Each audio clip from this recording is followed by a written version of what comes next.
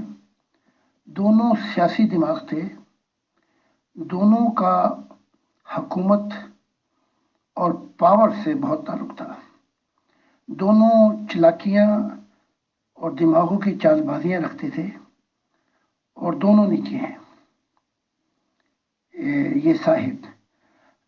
گاندھی صاحب کے متعلق یہ ہے کہ وہ موٹی جو گلاسز لگائی ہوئی ہیں وہ ابھی کچھ دیر اور رہیں گی، کیونکہ گاندھی نے تھوڑا سا اگر دیکھ لیتا اپنے ذہانت حکمت سے، تو فرشتے نہیں چاہتے تھے کہ انگریز یہاں سے جائیں انڈیا سے۔ اس نے موومنٹ چلائی، اس کا نقصان کہ روح کی دنیا میں بڑی موٹی اینک لگانی پڑتی ہے، لیکن لنگوٹوں کی اینک نہیں پہنتے، بالکل سفید لباس ہے۔ وہاں سوٹ بھی پہنتے ہیں، فرشتوں کے کپڑے بھی پہنتے ہیں، لنگوٹی شوٹی سب نکال کے رکھ دی۔ پھر جو ہے، جو بھی انسان فیصلے ایسے کرے گا کہ جس سے، چاہے وہ وائلنٹ ہو یا نان وائلنٹ، اگر تھوڑا سا گاندھی سجدے میں سر جھکا کے پوچھ لیتا تو ان کو دکھا دیا جاتا کہ یہ تحریک مت چلے، بلکہ 100 سال فرشتوں نے دکھا دینا تھا۔ کیونکہ کھٹکھٹایا نہیں، اس لیے گاندھی کو جواب نہیں ملا روح کی دنیا سے، اور اگر بغیر پوچھے جواب مل بھی جاتا تو گاندھی نے یہ تحریک روکنی نہیں تھی۔ اس لیے اس کا نقصان وہ آنکھوں پہ پڑا کہ انسان روحانیت کے بغیر اندھا ہے، اور اندھا پن جو ہے پھر وہ غلط فیصلے کراتا ہے دنیا میں۔ جی بہت شکریہ زاہد خان صاحب۔ اب لگے ہاتھوں چونکہ آپ دیکھیں بعض باتیں ہوتی ہیں جو ہم کسی اور سے نہیں پوچھ سکتے، حتیٰ کہ اپنے علماء سے بھی نہیں پوچھ سکتے، لیکن چونکہ آپ کا آنا جانا لگا رہتا ہے تو آپ سے ہم بے تکلفی سے پوچھ لیتے ہیں، اور ویسے بھی آپ کا دل بڑا ہے، آپ ہر سوال کا جواب خوش دلی سے دیتے ہیں۔ تو میں یہ پوچھنا چاہتی ہوں، کیا فرشتے بھی کوئی لباس وغیرہ پہنتے ہیں یا کس طرح کے ہوتے ہیں؟ ذرا سی پلیز ان کی بھی تفصیل بتا دیں، کیونکہ بڑا اشتیاق ہے ہمیں۔ اب آپ نے پوچھ ہی لیا ہے تو ان مذہب والوں کو پھر آگ لگے گی، اب کیا کریں؟ چاہتا تو ہوں میں کہ یہ فائر بریگیڈ آگ بجھاتا رہوں، لیکن آپ نے سوال ہی ایسا کر دیا ہے۔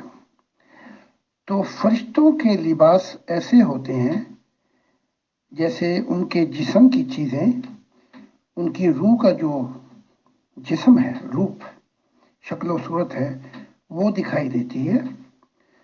تو ہمارے ہاں، اسلام کے ہاں، تو پھر ان مورل لباس کہا جائے گا، اور بہت سے فرشتے ایسے بھی ہیں جو ننگے، وہاں سے نور نکل رہا ہوتا ہے ان کی روح سے، لیکن ان کو دیکھا جا سکتا ہے، وہ لباس نہیں پہنتے، اور کئی عجیب قسم کے لباس پہنتے ہیں، لیکن اوریانی وہ نہیں چھپاتے، کیونکہ یہ ان فرشتوں کا لباس ہے۔ اب یہ مطلب والے ماتم کریں گے مجھ پہ تو میں کیا کہوں؟ میں تو وہی بتا سکتا ہوں جو میں نے دیکھا۔ کوئی بات نہیں زاہد خان صاحب، مذہب والے جو بھی کہیں تو آپ کو حق ہے کہ جو آپ نے دیکھا ہے وہ آپ بیان کریں۔ اب اس سے زیادہ جو آپ کی مخالفت کرتے ہیں، اس سے زیادہ آپ کا کیا بگاڑ لیں گے؟ وہ کہتے ہیں جتھے 100 اتھے سوایا، یعنی جہاں 100 ہو وہاں 125 ہو گیا تو کیا فرق پڑ گیا۔ اب دوسری بات یہ میں پوچھنا چاہتی ہوں کہ کیا فرشتوں میں میل اور فیمیل بھی ہوتے ہیں؟ اور دوسری بات یہ ہے کہ کیا فرشتے اور جن بھی انسانوں کی طرح پیدا ہوتے ہیں اور مرتے رہتے ہیں؟ جی، جنات اور فرشتوں اور جو پہلے مخلوقات تیار کی گئی تھیں، ان کے اندر میل اور فیمیل جوڑے ہیں۔ جتنی بھی مخلوقات ہیں، اور یہ روح کی دنیا میں تخلیق کیے گئے اور وہی رہتے ہیں۔ بہت سے فرشتوں نے چاہا کہ وہ اس دنیا میں آئے اور آ کے اس دنیا کو ٹھیک کر دیں، لیکن ناکام رہے۔ اور جنات کی دنیا بھی، دوسری مخلوقات سیاروں میں جہاں بھی وہ پہنچے، لیکن ان کا تعلق جو ہے وہ زیادہ روح کی دنیا سے ہے۔ ہاں، اگر روح کو زمین پہ نہ بھیجا جاتا تو پھر انسانی روح بھی ہمیشہ کے لیے وہیں رہتی، لیکن یہ عنایت اور مہربانی تھی خدا کی ہم پر کہ ہم جلد جسم کے ساتھ ترقی کر لیں۔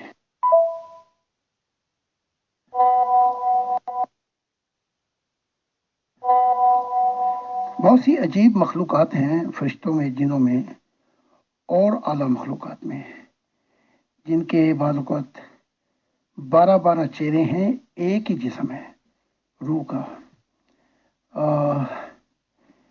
ایسی بھی مخلوقات ہیں جن کے چہرے میل اور فیمیل ہیں، دھڑ جانوروں جیسا ہے۔ حتیٰ کہ خدا کا جو تخت اٹھائے ہوئے ہیں ان کے چہرے بھی مختلف ہیں، کچھ چہرے ان کے گدھ کی طرح ہیں، اور جسم جو ہے روح کا وہ انسانوں جیسا ہے۔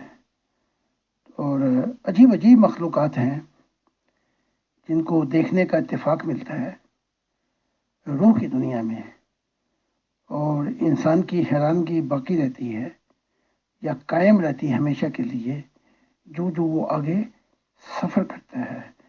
اس کا تعلق یہی تو کہا گیا کہ مشاہدات میں پھر زبان گونگی ہو جاتی ہے، بیان نہیں کر سکتی۔ جی بہت شکریہ۔ بے شک یہ باتیں جو ہیں یہ بیان کرنی بھی مشکل ہیں، اور اگر بیان ہو جائے تو پھر سمجھنی بھی مشکل ہیں۔ اچھا یہ بتائیے محترم زاہد خان صاحب کہ یہ جو قرآن پاک میں ہاروت اور ماروت کا قصہ ہے کہ وہ دو فرشتے تھے جو زمین پر آئے اور وہ جادو سکھاتے تھے، اور پھر کہا جاتا ہے کسی بابل کے کنویں میں الٹے لٹکے ہوئے ہیں وغیرہ وغیرہ، یہ سب کیا سٹوری ہے؟ قرآن جو ذکر کرتا ہے ہاروت اور ان لوگوں کا، تورات بھی بہت ذکر کرتی ہے۔ جن فرشتوں کو گھمڑ تھا کہ اگر وہ زمین میں جائیں تو وہ خدا کی دنیا لا سکتے ہیں، بلکہ یہاں تک میں کہنا پڑے گا کہ ایسے فرشتے جو میرے دور میں آئے کہ ہم جا کر زاہد کی مدد کریں گے اور اس کی دنیا بہت جلد لے آئیں گے خدا کی، یہاں پہ آئے۔ ایک جو تھا وہ نشے میں اپنا خراب ہو گیا، ایک بزنس میں اس نے اپنی زندگی تباہ کر دی، اور ایک ہوموسیکچول جن کا میں نے اپنی کتابوں میں بھی ذکر کی ہے۔ تو زمین یہ رنگ ہے اور باہر سے ہوا میں مکے مارنا کچھ اور ہے، یہاں چیلنج ہے، اور وہ ابلیس نے اپنے وعدوں کو سچا کر دکھایا۔ یہ تو آپ کا قرآن کہہ رہا ہے، آج وہی ان کا آقا بنا ہوا ہے اور وہ اس کی طرف جا رہے ہیں۔ یہ زمین وہ رنگ ہے جہاں دودھ کا دودھ اور پانی کا پانی ہو جاتا ہے۔ یہاں پتہ لگتا ہے جیسے سونے کو آگ میں یعنی کہ بھٹی میں سے نکالو تو پھر سونے کی کوالٹی کا پتہ لگتا ہے، 24 گراٹ ہے یا 18 یا کچھ اور ہے۔ تو یہاں سے جو روح جائے گی جنتوں میں، یا تو نکھر کے جائے گی یا دوستوں میں جا کے مٹی مٹی ہو جائے گی۔ تو یہ حالات ہیں یہاں کے۔ تو یہاں بڑے بڑے رستم آئے، لیکن یہ زمین وہ ہے جس کے بارے میں ابلیس نے اور برائی کی جو طاقت نے کہا تھا صرف چند ہوں گے جو نکل جائیں یہاں سے، اور خدا نے کہا تھا یہی معیار ہوگا میری جنتوں میں آنے کے لیے۔ جی آپ نے بالکل درست فرمایا، یہ ایک ایسی آزمائش گاہ ہے کہ جہاں سے کوئی ایمان سلامت لے کے جا سکتا ہے۔ وہ کہتے ہیں سیانے بھی جہاں لٹ جائیں وہ بازار ہے دنیا۔ تو بے شک فرشتے وہاں بیٹھے جتنا مرضی گھمنڈ کرتے رہیں، لیکن دنیا میں آئے تو پھر پتہ لگے کہ یہاں کی آزمائشوں سے بچنا کتنا مشکل ہے۔ اب میں آپ سے اپنا آخری سوال کرتی ہوں، اس کے بعد مائک فیصل بھائی کے حوالے۔ وہ یہ ہے کہ حضرت عیسیٰ علیہ السلام کے کتنے اور بہن بھائی تھے، اور کیا وہ سب بہن بھائی اور ان کی والدہ یعنی حضرت مریم اور ان کا جو اسٹیپ فادر کیا منہ بولا باپ جو بھی تھا، تو کیا وہ سب بھی حضرت عیسیٰ علیہ السلام پر ایمان لائے تھے؟ اسٹیپ فادر جو یوسف تھا اس سے عیسیٰ ابن زکریا مجھے بتاتے ہیں کہ عیسیٰ ابن زکریا کو ملا کر یہ 9 بہن بھائی تھے، اور جو یوسف سے بچے تھے 8، وہ عیسیٰ ابن زکریا پہ ایمان نہیں لائے تھے، مگر اس کے خلاف تھے، بلکہ یہاں تک سمجھتے تھے کہ یہ جادوگر ہے۔ بلکہ آپ یوحنا میں اگر کہیں گی تو میں نکال کے دکھا دوں گا کہ وہ لکھا ہوا ہے کہ اس کے بہن بھائی بھی ایمان نہیں لائے، اور کہا جو یہ تو کرتب دکھاتا ہے موج سے، وہ کرتب سمجھتے تھے، جادو دکھاتا ہے، یہ یروشلم میں عید کے دن دکھا تاکہ تو مشہور ہو اور کچھ تیرا بھی نام ہو۔ تو وہ بالکل ہرگز ایمان نہیں لائے تھے۔ جی برائے کرم والدین کے بارے میں بھی بتا دیجئے کہ وہ جو اسٹیپ فادر تھا وہ بھی ایمان لایا اور حضرت مریم ایمان لائی تھی۔ بی بی مریم اور زکریا کی بہت سی تفصیل کی ہے میں نے کہ خدا دکھائی دیتا لال کتاب میں، تو بی بی مریم تو بالکل ایمان نہیں لے کے آئی تھی، چاہے عیسائی اب ماتم یا چیخیں یا جو مرضی کریں، وہ موسوی شریعت پر چلتی تھی اور حیران و پریشان ہوتی تھی۔ زکریا کا یہ تھا کہ اس نے اپنے بیٹے یحییٰ کی تیاری کروائی تھی کہ اے میرے بیٹے، تو وہی آواز ہوگا جو بیابان میں ہے کہ خداوند کی راہیں تیار کرو۔ تو وہ کاہن تھا جسے قرآن نبی کہتا ہے، تو ایک تو اس کا کانٹیکٹ بہت تھوڑا تھا، اور وہ ہرگز عیسیٰ کے اوپر کوئی ایمان نہیں لے کے آیا تھا۔ یہ بات تو زکریا نے مجھ سے روح کی دنیا میں بھی کہہ دی کہ جیسے حالات عیسیٰ شریعت کی خلاف ورزی کرتا تھا، ہرگز میں اس پہ ایمان نہیں لا سکتا۔ اور یہی بات یحییٰ نے کی تھی عالم ارواح میں مجھ سے کہ ہر شریعت کے احکامات جو موسیٰ لے کے آیا تھا، یہ اس کے الٹ کرتا تھا، اس کے خلاف، تو میں اس پہ کیسے ایمان لے آتا؟ اور میرا عقیدہ تھا کہ موسوی شریعت پوری دنیا میں پھیل جائے گی اور یہ مذہب پورا دنیا میں غلبہ چھا جائے گا، یہ یحییٰ کا ایمان تھا۔ پھر اس کے برعکس یہودیوں نے یحییٰ سے پوچھا تھا، کیونکہ پوری شریعت پہ عمل درآمد تھا، کہ کیا آنے والا تو ہے مسیح؟ اس نے کہا نہیں، میں نہیں ہوں وہ، تو اس نے تو انکار کر دیا۔ اور جو زندگی تھی عیسیٰ یہ کرائسٹ کی، یسوع ناصری کی، وہ شریعت کے بالکل خلاف تھی، بالکل الٹ تھا۔ تو وہ اس پہ کیسے ایمان لاتے؟ وہ تو پتھر مارتے تھے، اسے مکے مارتے تھے، چپیڑے مارتے تھے، یہ بچ جاتا تھا، کئی دفعہ تو بری طرح مارا بھی اسے۔ میں بہت ہی فیصل بھائی معذرت کے ساتھ آپ سے ایک سوال اور پوچھنا چاہتی ہوں، کیونکہ یہ ریلیٹڈ ہے محترم زاہد خان صاحب کے بیان سے۔ وہ یہ ہے کہ مجھے تو بڑی شدید قسم کی حیرت ہوئی کہ حضرت مریم، جن کو فرشتے نے دکھائی دے کے کہا کہ تو اس طرح کا بیٹا جنے گی اور وہ نجات دہندہ ہوگا، اور ان کا ایسا بیٹا پیدا بھی ہو گیا، پھر بھی وہ خود ہی اپنے بیٹے پہ ایمان نہیں لائیں۔ زکریا علیہ السلام بھی ایمان نہیں لائے، یحییٰ بھی ایمان نہیں لائے، ان کا جو والد یوسف تھا وہ بھی ایمان نہیں لایا۔ تو یہ کیا بات تھی کہ حضرت زکریا، جیسا کہ آپ کہتے ہیں کہ وہ ان کے اصل والد تھے اور انہیں پتا تھا، اور اسی مقصد کے لیے وہ جیسا کہ آپ نے فرمایا کہ وہ مریم کے ساتھ، جی مقدس مریم کے ساتھ انہوں نے ملاپ کیا، صرف اسی مقصد کے لیے کہ وہ نجات دہندہ دنیا میں آئے گا۔ تو پھر جب وہ آ گیا تو اس کے باوجود وہ ایمان نہیں لائے، حالانکہ وہ اس جرم کی پاداش میں آپ نے فرمایا وہ ذبح کر دیے گئے جہاں پہ دمبے ذبح کیے جاتے تھے۔ یہ بات ذرا حیرت انگیز ہے، پلیز اس کو کلیئر کریں۔ یہ فیصل بھائی ایک مشکل سا غالب کا مصرع یاد آ رہا ہے کہ مقتے میں آپ پڑی ہے سخن گسترانہ بات، کہ وہ جو ہے نا ایک بات ذرا الجھ گئی تھی آخری سوال میں، تو اس کی وضاحت بہت ضروری ہے، ورنہ سبھی سننے والوں کو تشنگی رہ جائے گی۔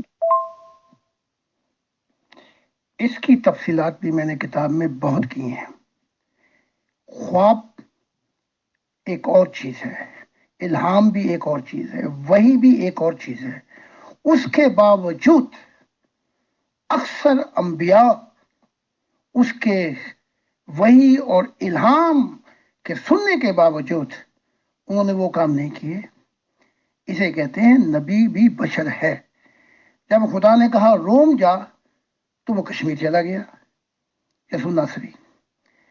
تو جب تک جتنی بھی بشارتیں تھیں، اس کی کھلی وضاحت میں یوں کر دیتا ہوں، میری والدہ کو بہت چیزیں دکھائیں گئی، میرے گھر والوں کو حقیقت اور ہے اور خواب اور ہے۔ تو جب حقیقت سے دیکھیں نا، میں آپ کو دوسری ویڈیو میں پھر بتاتا ہوں، یحییٰ کو سمجھ لگ گئی تھی کہ میں تیاری کروا رہا ہوں مسیح کی۔ ذرا دیکھیں، سوچنے کا مقام ہے۔ اور اس نے کہا بھی کہ میں وہی ہوں کہ خدا کی راہیں تیار کرو۔ یہاں تک بھی اس نے کہا کہ میں اس کی جوتیاں نہیں اٹھا سکتا۔ اس کے باوجود عیسیٰ کی پیروی نہیں کی، عیسیٰ کے ساتھ نہیں چلا، اور حتیٰ کہ پھر عیسیٰ کے خلاف بھی ہو گیا اسی شریعت کی وجہ سے۔ تو یہ سب چیزیں ٹھیک ہیں، لیکن جب حقیقت آتی ہے، گراؤنڈ حقیقت آتی ہے، تو وہاں چیزیں بدلتی ہیں۔ وہاں انبیاء اپنا مشن چھوڑ جاتے ہیں، وہاں انبیاء کہتے ہیں کہ مدد کب آئے گی۔ وہاں انبیاء جو ہیں پھر پوچھتے ہیں کہ اے خدا، بیٹا تک پوچھتا ہے کہ تو بھی مجھے چھوڑ گیا۔ تو یہ چیزیں کیا ہیں؟ یہ بتاتی ہیں کہ حقیقت حال جو ہے وہ کچھ اور ہے۔ پھر یہاں ایک اور بات بتا دوں، عیسیٰ خود کہتا ہے کہ جو خدا کی بادشاہت کے لیے میرے ساتھ چلنا چاہتا ہے وہ اپنا کراس خود اٹھائے، یعنی موت کا پانی پیالہ پیے، اپنی زندگی کا کراس اٹھائے کہ انہیں جان دینی ہے۔ تو یہ بات کہنے والا آخر میں اپنا کراس خود ہی نہیں اٹھا رہا، تو یہ کیا ہے؟ اور چھوڑ کے چلا جاتا ہے خدا کی منشا کے مشن کو۔ تو یہ اجالا مغل صاحبہ کنسپٹ اور باتیں اور کہنا اور سچائی کا بیان اور دکھنا اور حقیقت کو منزل تک پہنچا دینا وہ اور ہے۔ محترم زاہد خان صاحب، سچی بات ہے، آج مجھے رات کو نیند بالکل نہیں آئے گی، کیونکہ یہ جو حقائق ہیں تو بالکل انہوں نے میرا سر چکرا کر رکھ دیا ہے کہ حضرت مریم کو خدا نے بشارت دی اتنی ینگ عمر میں، وہ اس طرح کر کے انہیں حاملہ ہونا پڑا بقول آپ کے، اور زکریا صاحب کے پاس جا کے، اور زکریا کو بھی بشارت دی، اور ظاہر ہے انہوں نے یہ تعلق قائم اس لیے کیا کہ 3 دن فرشتہ آ کے ان کو بتاتا رہا۔ اس کے باوجود وہ دونوں بھی اگر ایمان نہ لائے تو پھر ہم بیچاروں کا تو ہم سے تو جتنی بھی خطائیں ہو جائیں پھر بس اللہ تعالیٰ معاف کرنے والا ہے، وہی ہمارا ہاتھ پکڑنے والا ہے۔ تو بہت شکریہ، آپ نے بہت ہی تحمل سے اور شفقت کے ساتھ بعض سوالات میرے بڑے آڈ تھے لیکن آپ نے جواب دیا، میں تہہ دل سے شکر گزار۔ شکریہ، بہت بہت شکریہ فیصل بھائی مجھے ایکسٹرا ٹائم دینے کے لیے، آپ کا بہت بڑا دل ہے، آپ کا بہت شکریہ۔ اب آپ کوشچنز کر سکتے ہیں۔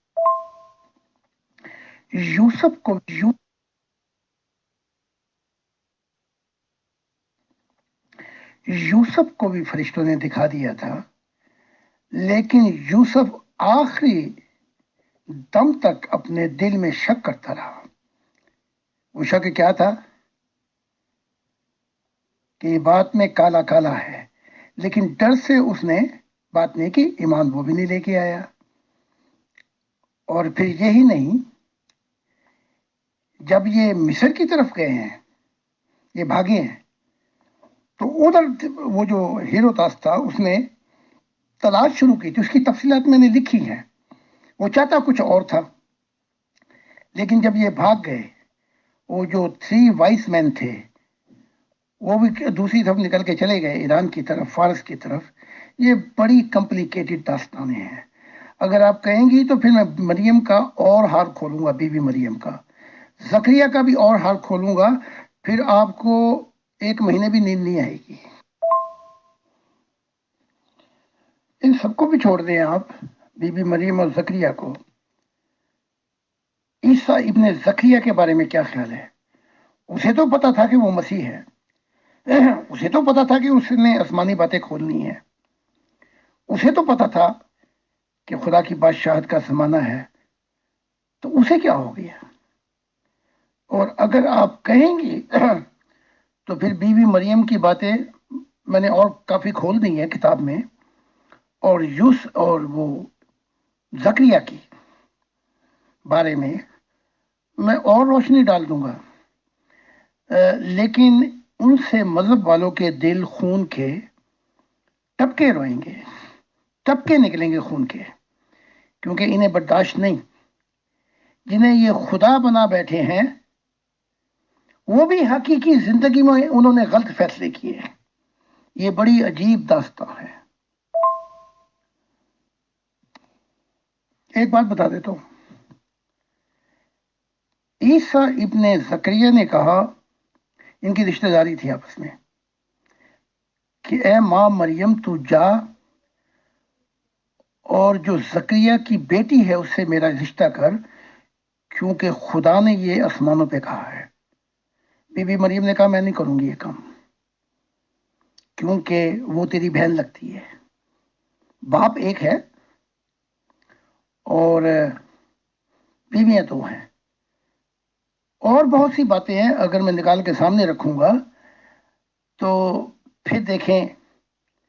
بلکہ اسلام اور عیسائیت دونوں ہی ایک سنگم پہ مل کر میرے خلاف بہرحال کرتے رہے، مجھے تو کوئی فرق نہیں پڑتا. ان کے دماغ خراب ہو جائیں گے کہ میں کیا کہہ رہا ہوں، لیکن مجھے یہ باتیں بتانی ہے تاکہ آنے والی نسلیں کہے کہ ہاں ہم دیکھا ہے وہ نبی ہوں گے، حق بات کر کے کیا تھا. اس لیے میں نے فاؤنڈیشن تیار کرنی ہے. جی محترم زاہد خان صاحب، باقی باتیں اگلی میٹنگ میں.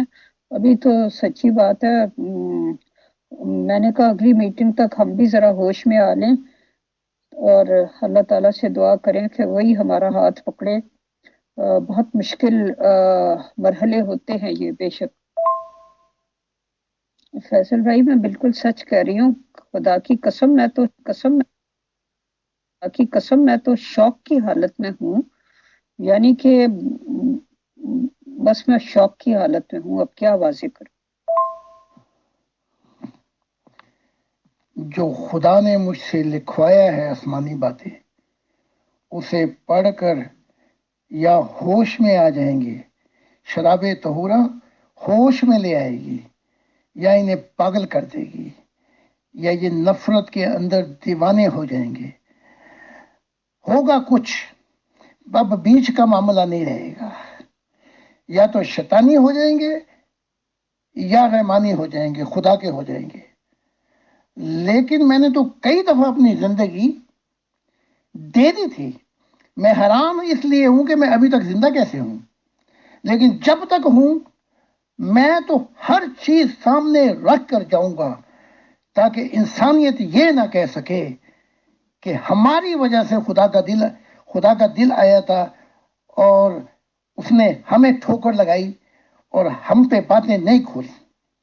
اسی لیے تو مجھے خدا نے اپنا دل کہا ہے. ابھی تو خدا کی بھی بہت سی باتیں ہیں جو راز الہی کھلنے ہیں. تو پھر اس منزل پہ پہنچ کر کیا ہوگا کہ کوئی بولے رام رام، کوئی کہے خدائے، کوئی کہے گوں سائیں، کوئی کہے الہے. تو پھر ان مذہب والوں کو کیا ہوگا جو رام رام کہتے ہیں، جو گوں سائیں کہتے ہیں، جو الہ الہ کہتے ہیں پھر ان کا کیا ہوگا؟ وہ صحیح ہوگا کہ پھر دیوانوں کی طرف، یہ دیوانے نہیں بلکہ یہ ان پہ ایک نشہ آ جائے گا کہ یہ کیا ہو گیا ہماری مذہبوں کا۔ تو ابھی تو خدا کے راز الہی بھی کھل رہے ہیں، ابھی تو کتاب اور آ رہی ہے آگے، my love with God, my way back to my father. پڑھیں اور دیکھیں آگے آگے ہوتا ہے کیا، ابتدائی عشق ہے روتا ہے کیا، آگے آگے دیکھیے ہوتا ہے کیا۔ ابھی تو یہ سلسلہ بڑا لمبا ہے، یہ نہ جانے آخرت میں کب جا کے، بلکہ کوئی حد ہی نہیں ہوگی۔ ان کی اپنی کتابوں میں خدا نے لکھوا دیا ہے کہ جب قیامت آئے گی تو ستارے بھی آسمانوں سے جھڑ کے گر جائیں گے، یہ نبی بھی اپنا مقام کھو دیں گے۔ ابھی تو بڑے بڑے شاک لگیں گے۔ جب سے میں آیا ہوں بہت سے نبیوں کو بھی روح کی دنیا میں شاک لگے ہوئے ہیں، فرشتوں کو بھی شاک لگے ہوئے ہیں۔ نہ جانے وہ خدا نے کیا محبت میرے اندر ڈال دی ہے کہ وہ مجھے روک نہیں پاتی، بلکہ پوچھتی ہے کہ ابھی اور کوئی راز الہی ہے۔ یہ بات تو میں خدا کے سامنے بھی کہہ چکا ہوں، اے باپ جو چیز تو نے کھول دی مجھ سے توقع نہیں رکھنی۔ تو باپ مسکرا دیا اور مسکرا کے کہنے لگا اسی لیے میں نے تجھے اپنا دل کہا ہے، کھول دے کہ جو محبت کرے وہ بھی حق پر کرے، اور جو گرے وہ بھی نفرتوں میں اور جو فاصلوں میں گرے، تاکہ فرق واضح ہو جائے اندھیرے کیا ہے اور نور کیا ہے۔ دیکھ لیں یہ احمدیت کو تو یہیں 10 لگ گئے ہیں، اور یہ جو نبی آئے ہیں کہ ہماری شریعت کے باہر کوئی نبی نہیں آ سکتا، اطاعت سے نکل کے کوئی نبی نہیں آ سکتا۔ دیکھو میں نے کیا کیا چیزیں پیش کی ہیں۔